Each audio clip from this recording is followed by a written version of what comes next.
사도행전 8장 4절로 8절 말씀까지 신약성경 200페이지입니다. 4절로 8절 시작. 그 흩어진 사람들이 두루 다니며 복음의 말씀을 전할세 빌립이 사마리아 성에 내려가 그리스도를 백성에게 전파하니 무리가 빌립의 말도 듣고 행하는 표적도 보고 일심으로 그의 말하는 것을 좇더라. 많은 사람에게 붙었던 더러운 귀신들이 크게 소리를 지르며 나가고 또 많은 중풍병자와 안전뱅이가 나으니 그 성에 큰 기쁨이 있더라. 이 말씀은 살아계신 하나님의 말씀입니다. 아멘. 사도행전 1장 4절에 보면 부활하신 예수님께서 예수님을 따라다니는 모든 제자들과 또 성도들에게 몇 가지를 말씀을 하세요. 저를 한번 따라해 주시기 바랍니다. 예루살렘을 떠나지 말고 내게 들은 바 아버지의 약속하신 것을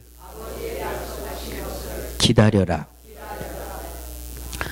신학자들이 이 추측하기를 예루살렘을 떠나지 말고 내게 들은 바 아버지의 약속하신 것을 기다리라는 이 부활하신 예수님의 말씀을 약 500여 명이 들었다. 이렇게 말씀을 주고 있습니다. 약 500여 명이 부활하신 예수님에게 예루살렘을 떠나지 말고 내게 들은 바 아버지의 약속하신 것을 기다려라. 이 말씀을 듣고 8절에 오면 오직 성령이 너희에게 임하시면 너희가 권능을 받고 예루살렘과 온 유대와 사마리아와 땅끝까지 이르러 내 증인이 되리라 하시니라. 이 말씀까지 약 500여 명이 들었습니다. 그런데 정작 사도행전 2장에 올라와서 내게 들은 바 아버지의 약속하신 성령을 오순절날 이 성령의 충만함을 받은 사람은 몇 명으로 카운트하고 있어요? 120명이 약속을 기다리고 간절히 기도하다가 성령의 충만함을 받았다 그랬습니다. 자, 500여 명이 들었습니다마는 500여 명이 똑같이 부활하신 예수님을 통해서 말씀을 들었지만 그 말씀을 믿고 말씀대로 기도하다가 성령 받은 사람은 120명밖에 되지 않았어요. 지난 주일날 11시 반이면 우리 식구들은 한 분도 안 빠지고 다 올 거야. 식사 끝나고 친교하고 끝나고 해도 한 식구도 집에 안 가고 다 올 거야.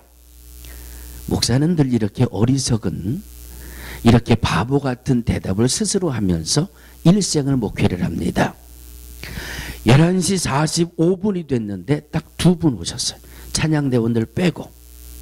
그래서 제가 이런 말씀을 드렸죠. 한 분이라도 더 와서 이 세미나를 참석하고 이 영혼 구원하는 일을 같이 하기 위해서 내가 최대한 시간을 끌고 예배를 내가 설교만 하고 끝을 내도 기왕 이 전도 세미나 시작했는데 한 사람이라도 좀 더 들었으면 해서 시간을 끌려다가 제가 중간에 그쳤어요. 아니다. 500명이 들었지만은 성령 받은 사람은 120명에 불과해요. 다 광고했지만 어쩔 수 없는 거예요. 마음에 부딪히지 않으면.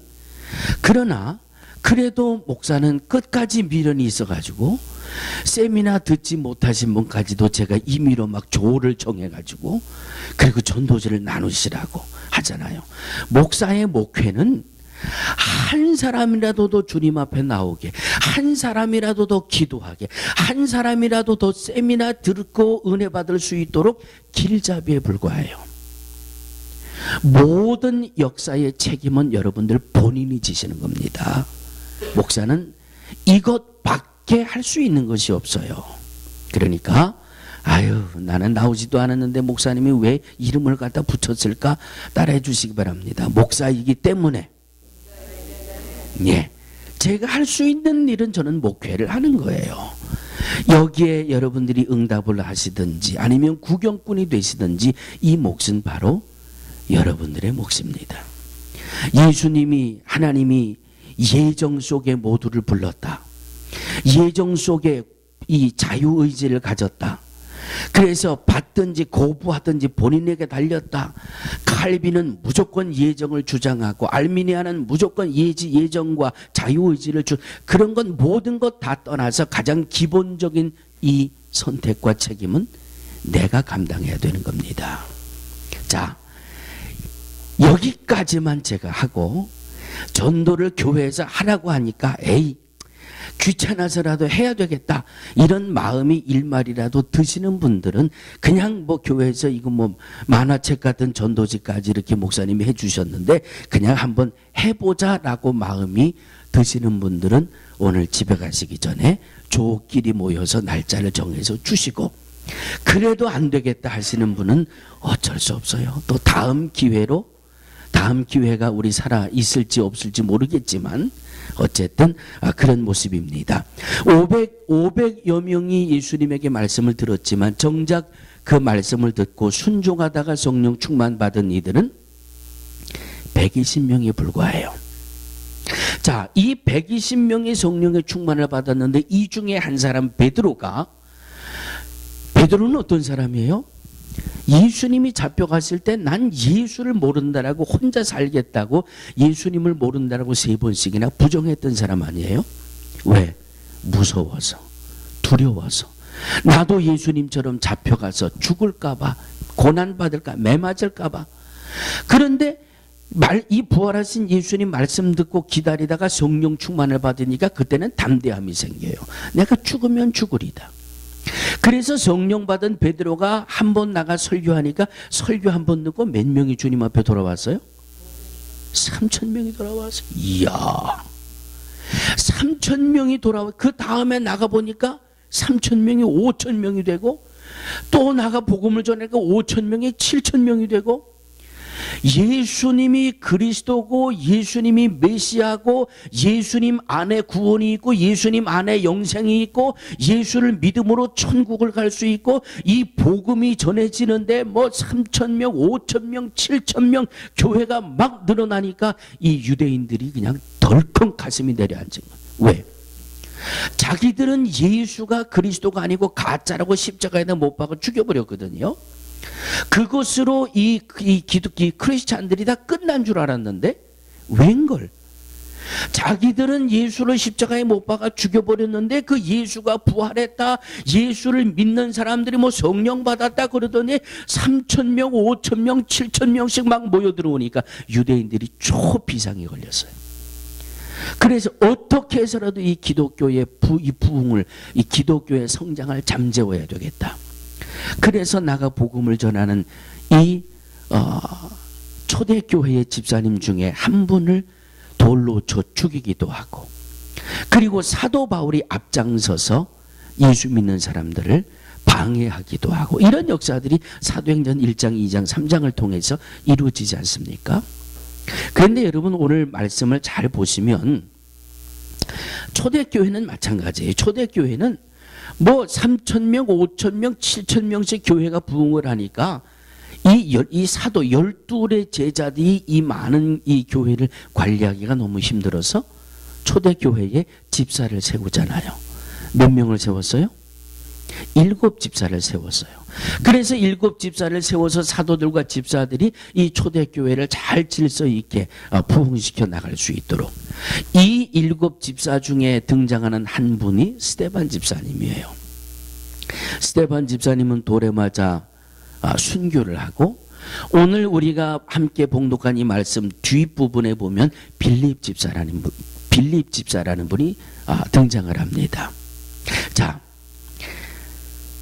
스데반 집사님이 돌에 맞아 죽지요. 사울이라는 젊은 청년이 예수 믿는 사람을 막 잡아서 감옥에 가두려고 막 눈에 불을 켜고 쫓아다니지요. 그러니까 이 초대교회의 이 성도들이 어떻게 했다 그랬어요? 말씀을 보니까 하도 유대인들이 예수 믿는 사람들을 못 살게 굴고 예수 믿는 사람들을 박해하고 핍박하니까 예수 믿는 사람들이 다 흩어져 버렸어요. 다 뿔뿔이. 자, 객관적으로 보면 예수 믿는다는 것 때문에 핍박을 받았어요. 예수가 그리스도라는 것을 전하는 것 때문에 박해를 받았어요. 붙들려가고 매맞기도 하고 갇히기도 하고, 그래서 이들이 흩어져 버렸어요. 객관적으로 보면 이 흩어진 성도들은 하도 힘들어서 살아보겠다라고 도망간 거 아니에요? 그런데 예수 믿는 것 때문에, 예수를 전하는 것 때문에 고난을 받고 박해를 받고 핍박을 받은 이 성도들이 흩어져 가지고 뭐 됐다고 말씀하고 있어요? 다 흩어져 가지고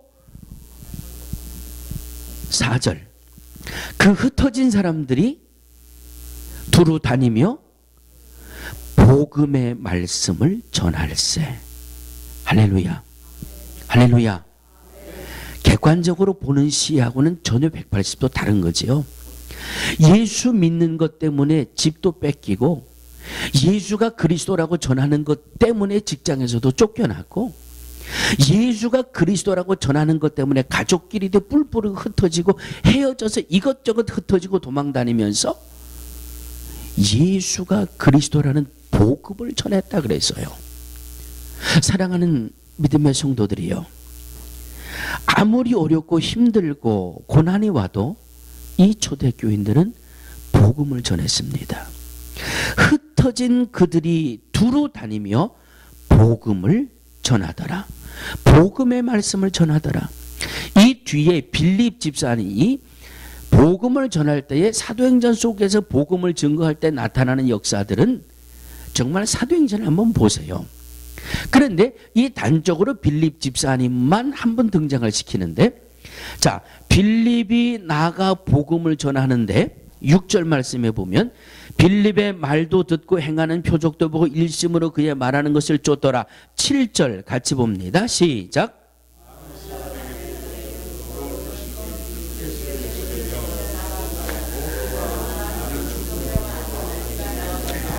8절.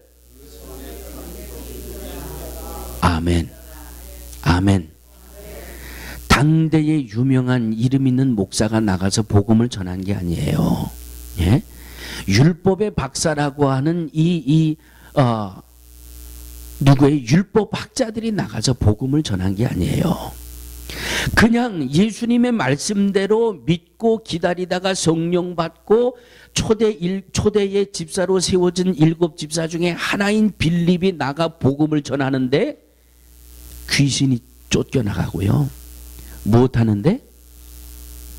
복음을 전하는데 귀신이 떠나가고 병든 자들이 고침받고 그 성에 무엇이 있더라? 큰 기쁨이 있더라. 할렐루야, 할렐루야. 뭐 귀신 쫓는다고 펄펄 뛸 필요 없어요. 뭐 병자 고친다고 뭐 펄펄 뛸 필요 없어요. 그것은 누가 하는 거예요? 성령이 하시는 거예요. 성령이 함께 하시니까 그 성령을 통해서 놀라운 역사를 이루고, 그 복음을 전하기만 해도 귀신이 떠나가고, 복음을 전하기만 해도 병든 자가 고침을 받고. 왜? 전하는 복음의 뒤에서 보장을 해주시니까 성령님이. 복음이 진짜 생명의 말씀이고 살아있는 말씀이고 능력의 말씀이라고 성령이 뒤에서 백업을 해주시니까 복음이 전해지는 곳에 복음의 표적이 나타나는 거예요. 예? 복음을 전하는 그 사람이 능력 있는 게 아니고 그 뒤에 그 복음을 보장해 주시는 성령이, 그 성령을 통해서 귀신도 쫓겨가고 병든 자가 고침을 받고 그 성에 기쁨이 있더라. 할렐루야. 어젠가 그제 어느 목사님의 설교의 한 부분을 잠깐 들었어요. 잠깐 들었는데 아주 여기서부터 발끝까지 그냥 전기가 오는 것처럼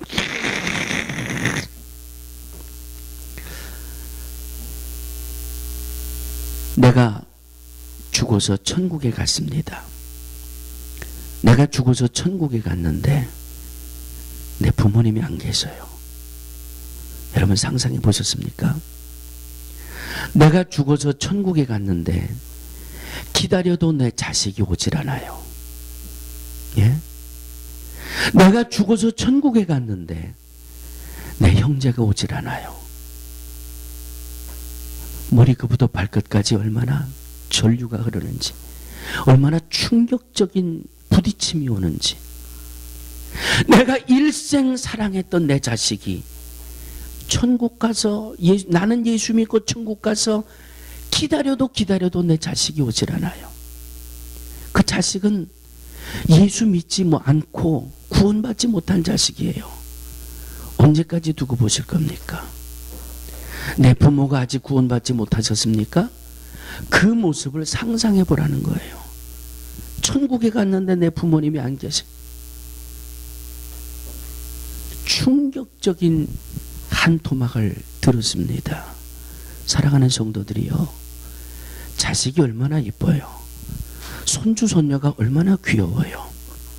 내가 아무리 이쁘고 아무리 사랑해도 예수 그리스도 아니면 구원 얻을 수가 없고, 내 부모가 얼마나 내게 존경스러운 분이에요. 내 부모에게 예수가 없다면 천국에 가실 수가 없어요. 그래서 예수 그리스도를 전해야 되는 사명감으로 우리의 가슴이 채워져야 된다는 말이에요.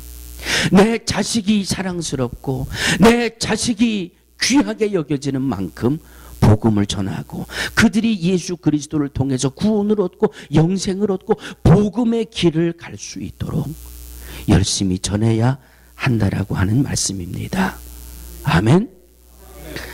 한 독일에 있는 신학교에서 설교학 시간에 이런 일이 있었대요. 제가 세 번째까지는 언젠가 이 예화의 말씀을 전해드린 것 같은데, 네 번째가 하나가 더 있는 것을 제가 이번에 알았어요. 독일 하면은 신학으로 아주 대단한 나라 아닙니까? 그래서 대개 학위를 하는 분들은 독일이나 유럽 쪽으로 가서 신학을 하는데, 그런데 어떻게 된 일인지 신학이 앞서 있는 독일이나 유럽 쪽에 교회가 점점 텅텅 비어가고 있다 그러잖아요. 한 설교학 시간에 교수님이 다음 시간에 설교 실습을 할 테니까 일주일 동안 열심히 기도하고 준비해서 다음 시간에 네가 이 첫 시간이니까 설교 실습을 해라. 그래서 교수님에게 이 지명을 받은 이 학생이 일주일 동안 열심히 기도하고 이 설교 준비를 해서 이제 설교 실습 시간에 딱 섰대요. 큰 채플에 학생들이 앉아 있고 교수님이 바로 코앞에서 눈을 반짝반짝 뜨고 계시고, 이 신학생이 설교 실습 시간에 설교한다고 일주일 동안 열심히 준비해가지고 강단에 딱 서니까 다리가 후들후들 떨리고 눈앞이 까맣다 하얗다 이 요변이 나고, 일주일 동안 설교 준비한 원고가 눈에 하나도 안 들어오고 그냥 진땀만 버적버적 나고, 그래서 이 신학생이 강단에 서서 이렇게 이야기했답니다. 여러분, 제가 어떤 설교를 할지 여러분들 아십니까? 그랬더니 학생들이 뭐라고 대답했을까요? 아니요, 몰라요 그랬대요. 그랬더니 신학생이 여러분들도 모르는 걸 제가 어떻게 알겠습니까? 이상 끝. 그리고 내려갔대요. 참 교수님이 들으니까 기가 막히잖아요. 이게 신학생이라는 게 독일까지 공부한다고 와가지고 말이죠, 설교 실습하라 그랬더니 여러분들이 모르니까 나도 모릅니다 그러고 내려가더래. 화가 나가지고 너 다음 주에 다시 한번 해. 일주일 동안 또 열심히 준비해가지고 일주일이 지나서 강단에 딱 서니까 또 진땀이 나고 까맣다 하얗다 아무 생각이 안 나대. 그래서 이번에 또 이 신학생이 여러분 내가 무슨 말을 할 줄 아십니까? 그랬더니 뭐라고 대답했을 것 같아요? 예, 압니다 그랬대요. 뭐라고 얘기할 것 같아서? 모른다는 말을 또 할 것 같아서 이번에는 예, 압니다 그랬대요 학생들이. 그랬더니 신학생이 다 알고 있으면 나는 안 해도 되겠지요? 끝. 그러고 내려갔대. 교수님이 화가 나가지고 너 다음 주에 다시 해. 세상에 세 번째 시간이 돼서 또 올라왔어요. 셋째 시간이 됐는데 또 그냥 앞이 깜깜해지고, 그래서 이번에는 또 한 번 물어봤대요. 제가 무슨 설교를 할지 여러분들 아십니까? 모르십니까? 그랬더니 한쪽에서는 예, 압니다. 그리고 한쪽에서는 아니요, 모르겠습니다. 참 뛰는 모 위에 나는 뭐가 있다고 말이죠. 이제 세 번쯤 되니까 학생들도 눈치가 뻔하거든요. 그래서 누구는 뭐 알아요, 누구는 몰라요. 뭐 그렇게 대답하니까 이 학생이 딱 서가지고 그러면 아는 분이 모르는 분에게 가르쳐 주세요. 끝. 그리고 내려갔대. 그 시간이 끝나고 나서 교수가 심각한 얼굴을 하고 있더래요. 이 설교학 교수가 심각한 얼굴로 이 신학생의 손을 꼭 붙잡더니 내 평생에 전도에 대한 설교를 이렇게 심플하게 하는 건 난 들어보지 못했다. 이야, 그리고 나서 그 세 번째 설교가 그 학교의 전도 구호가 됐대요. 아는 사람이 모르는 사람에게 가르쳐주자. 이게 전도의 구호가 됐대요. 아멘. 자, 제가 지금부터 여러분들에게 한번 질문을 드릴게요. 여러분 중에 예수님을 아시는 분 한번 손 들어보세요. 나는 예수님을 압니다. 제가 왜 처음부터 예수님을 믿으시는 분 손 들라고 안 하고 아는 분을 손 들라고 그랬는 줄 아세요? 알아야 뭘 하지? 알아야 면장도 하는데 알아야 믿을 거 아니야. 알지도 못하는데 어떻게 믿는다는 말을 해요. 그래서 아는 분부터 제가 손 들라고 그러는 거예요. 나는 예수님을 압니다. 손 드세요. 손 안 드시는 분들은 예수님을 모르는 분들이거든요. 그러니까 아는 분이 모르는, 권사가 돼가지고 손도 안 들면 어떻게? 권사가 돼가지고 예수도 모른다고 손도 안 들어요. 아는 분이 예수님을 모르는 분에게 가르쳐 주세요. 이게 전도래요. 아멘. 예수님을 믿는 사람이, 여러분 교회 다녀도 예수 안 믿는 사람 있어요, 없어요? 예? 이거 한 걸음 더 구체적으로 들어가면 시간이 너무 갈 것 같아서 내가 여기까지만 할게요. 예수 믿는 사람들이 예수 안 믿는 사람에게 예수 믿는 건 이렇게 하는 거라고 가르쳐 주세요. 이게 전도예요. 응? 남의 교회 잘 다니는 사람 뺏어오는 게 전도가 아니라, 교회는 다니지만 예수님은 알지만 예수님을 안 믿는 사람들, 교회는 다니고 예수님은 알지만 아직도 예수님을 믿지 못하는 사람들에게 예수님의 믿음을 전해주는 것이 전도예요. 예수님을 모르는 사람에게 예수님을 내가 알고 믿는 예수님을 전해주는 것이, 이것이 전도예요. 아멘. 전도가 어려워요, 쉬워요? 어려워요, 쉬워요? 전도가 어렵습니다 하는 분들은 나는 예수님을 모르는 분들이에요. 전도하는 게 어렵습니다 하는 분은 나는 예수님을 안 믿습니다 하는 분들이에요. 나일리치 박사라고 하는 분은 전도에 대한 정의를 이렇게 내렸어요. 한 거지가, 또 영어니까, 미국이니까 또 영어를 써요. 또 거지라 그러면 또 목사가 강단에서 품이 없는 말을 썼다 그러니까, 품이 있고 유식하게 홈레스가 디아더 홈레스에게 어디에 가면 빵을 얻어먹을 수 있다는 사실을 가르쳐주는 것이 복음이다 그랬어요. 이 홈레스는 다른 홈레스들은 모르지만 어디에 가면 빵을 얻어먹을 수 있다는 사실을 알고 자기가 가서 그걸 먹었거든요. 그러니까 다른 홈레스에게 가서 그 아는 것, 그 먹은 것을 알려주는 것, 이것이 복음이다. 그렇게 정의를 내리고 있습니다. 사랑하는 성도들이요, 베드로가 성령 받기 전에는요, 요만한 여자의 앞에서 나 예수님을 모른다고 펄펄 뛰어서 3번씩이나. 그런데 성령 받고 나니까 나는 죽어도 좋습니다, 예수님은 분명한 그리스도십니다라고 전하잖아요. 여러분들 중에 혹시 검도 해보신 분 계세요? 검도 해보신 분 아무도 안 계세요? 저도 그건 안 할게. 이 검도의 유단자들은요, 그냥 요만한 그 짝대기 하나 가지고 서너 명은 뭐 너끈히 물리친다고 그러더라고요.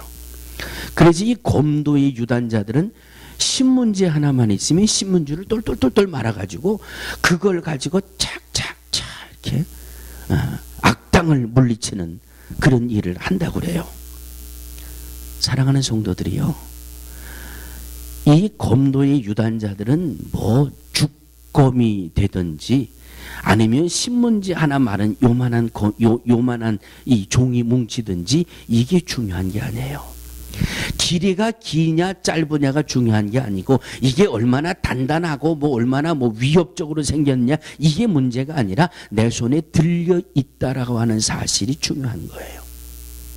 하나님 앞에 내가 얼마나 큰 장검이냐 아니면 조그만 이런 종이 뭉치냐 나에 대한 존재는 전혀 문제가 되지 않는다라고 하는 말씀입니다.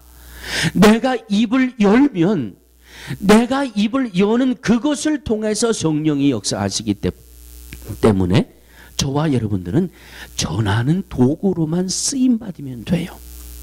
주님이 나를 붙드시면 내가 입술을 벌려 전하기만 하고 내가 이 전도지를 전하는 이 하나를 통해서 그러니까 전도는 액션은 내가 취하지만 결국은 뒤에서 서포터가 되시는 분은 성령님이시란 말이에요.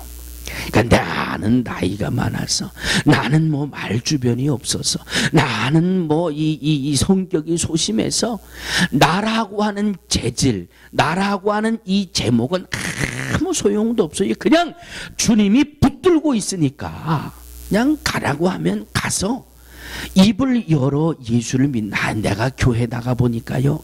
내가 예수님 나도 옛날에는 예수님 안 믿던 사람인데요. 내가 어떻게 하다가 이렇게 하다가 예수님을 믿게 됐거든요. 그러고 나니까 내게 기쁨이 오고 이것이 전하는 거예요. 어느 집사님이 사업을 크게 하는 집사님이에요. 갑자기 몸에 이상이 와가지고 병원에 입원하게 됐어요. 병원에 입원을 해가지고 한 일주일쯤 치료를 받으니까 몸이 좀 엔간히 회복이 됐어요. 이제 몸이 회복이 돼서 한 일주일쯤 지나니까 아주 이 시간이 좀 지루해지기 시작하더랍니다. 사업을 해서 돈은 많이 벌었는데 한 병원에서 일주일쯤 지내다 보니까 이 집사님이 슬슬 영적으로 제정신이 들어오기 시작해요. 내가 명색이 집사인데 내가 그래도 한 30년 예수 믿었는데 내가 지금까지 사업하면서 바쁘고 시간이 없이 이래가지고 내가 정말 교회에서 그렇게 전도해라 그랬는데 내가 전도 한번 못하고 한 30년 내가 그래도 집사인데 전도 한번 못했네 이런 게 자꾸 마음에 찔림이 오기 시작하더래요. 그래서 이 집사님이 안 되겠다. 내가 언제 퇴원할지 모르겠지만 내가 퇴원하는 날까지 병원에서 전도를 좀 해야 되겠다. 그런 생각이 들더래요. 그런데 전도하는데 어떻게 해요? 이 집사님은 사업해서 돈도 많이 벌어가지고 지금 혼자 쓰는 독방 특실에 누워 있는데 그런데 이 영적으로 제정신이 들어와가지고 전도를 좀 해야 되겠다는 생각이 들다 보니까 이건 안 되겠구나. 그래서 담당 의사를 찾아가가지고 선생님 나를 이 특실에서 8명이 하는 이 8명이 같이 있는 병실로 나를 좀 옮겨달라고 그래요. 예? 그래서 이 특실에 있던 이분이 퇴원하는 날까지 이 8인실로 병실을 옮겨가지고 그냥 같은 병자니까 나는 이런 병으로 나는 이런 증세가 있어서 이런 병으로 왔는데 선생님은 어떤 증세가 있어서 왔어요? 얼마나 말이 잘 통해요. 예? 똑같이 환자고 똑같이 8인실에 입원해가지고 누워있는데 얼마나 말이 잘 통해요. 이제 아주 친한 이웃이 됐어요. 8이 친한 이웃이 되니까 이제 본론으로 들어가는 겁니다. 내가 말이죠. 사실은 내가 교회 생활 내가 30년을 다니고 내가 집사인데 내가 지금까지 전도를 한 번 못 해가지고 내가 전도하려고 이 방에 왔어요. 나도 예수 안 믿을 때는 어땠고 예수 믿고 나니까 이르지고 내가 예수 믿고 나니까 뭐 이렇게 되고 예수님을 믿습니다. 그냥 똑같은 환자복을 입은 똑같은 병자들 이 8명이 같이 앉아가지고 얘기하다 보니까 그 이야기가 환자들마다 가족들이 있잖아요. 보호자들이 있잖아요. 8명이 16명이 되고요. 16명이 되고 한 이틀 3일쯤 지나니까 이제 이 집사님이 방의 반장이 됐어요. 어떤 반장이 됐는 줄 아세요? 아침이 딱 들어옵니다. 집사님, 밥 왔는데 기도해야지요. 이제는 배식이 들어오면 배식 앞에다 앉혀놓고 대표로 식기도 하고 있어. 예? 점심때가 되니까는 가족 이 식구들까지 둘러 앉아가지고 8명이 16명 20명이 돼가지고 점심 식판 앞에다 놓고 대표로 식사기도 하고 앉았어요. 해달라고 그러니까 아침에 눈 뜨면 이 8인실의 8명의 환자를 대표해서 이 집사님이 하나님 오늘 새날을 주셔서 감사합니다. 대표로 기도하고 하루를 시작하고요. 저녁 때가 돼서 잠자리에 들 때가 되니까 이 집사님 또 대표로 취침 기도하고요. 아주 원 없이 복음을 전하고 원 없이 그 병실에 같이 있던 분들은 수지 맞았어요. 그 가족들도 수지 맞았어요. 그래서 그냥 열심히 전도하고 그리고 퇴원을 했어요. 할렐루야. 그 뒤는 어떻든지 난 몰라요. 그분들이 나와서 예수님을 영접하고 교회를 다녔는지 안 다녔는지 그건 하나님 앞에 맡기고 전했다는 사실이 얼마나 마음에 기쁨으로 부딪혀 오는지, 자기의 환경을 이용해서 전해보겠다라고 하는 그 믿음이 얼마나 귀한지, 특실을 비워두고 8인실로 내려가서 내가 예수가 그리스도라는 복음을 전해야 되겠다라고 하는 그 믿음이 얼마나 귀한지, 목사가 볼 때도 이렇게 귀한데 하나님이 보실 때 얼마나 귀하게 여기시겠어요. 사랑하는 성도들이요, 에이 나는 못해, 다른 사람들이 하는 거야. 전도는 예수 잘 믿는 사람들이 하는 거야. 전도는 시간 많은 사람들이 하는 거야. 전도는 말빨이 좋은 사람들이 하는 거야. 나는 말 주변도 없고 내가 예수를 따라해 주시기 바랍니다. 사탄아 물러가라. 사탄아 물러가라. 내가 도구가 돼서 천하보다 귀하게 여기시는 영혼을 구원하는 도구로 하나님이 쓰시려고 하는데 자꾸 속에서는 안 된다는 딴 생각이 들어와요. 안 된다는, 못한다는 딴 생각이 들어와요. 다음부터 하자고 하는 이 회방스러운 생각이 와요. 이 생각은 누가 가져오는 거예요? 모두 원수마귀 사탄이 가져오는 거예요. 나는 못한다, 나는 안 된다, 나는 다음부터 해야 된다, 이런 생각이 들거들랑 나사렛 예수의 이름으로 명하노니 떠나갈지어다. 물리치고 복음 들고 전진하시기를 주의 이름으로 축원합니다. 걸어가신 하나님, 영혼을 구원하는 복음의 도구로 쓰임받기를 소원합니다. 성령님이여 동행하여 주시옵소서. 믿음에 믿음을 더하여 주시고 예수를 그리스도로 아는 만큼 전할 수 있게 하시고 믿은 만큼 전할 수 있게 해주시고 전도지의 도구가 우리의 손에 들려졌사오니 이것을 통하여 전하고 이것을 통하여 이 복된 소식을 나누고 전하고 나누다가 하나님 어떤 반응이 온다 할지라도 실망하거나 낙심하거나 포기하지 않게 하시고 성령이 함께 하심으로 큰 기쁨의 역사가, 소망과 비전의 역사가 충만한 한 주간을 살게 하여 주시옵소서. 예수님의 이름으로 기도하옵나이다. 아멘.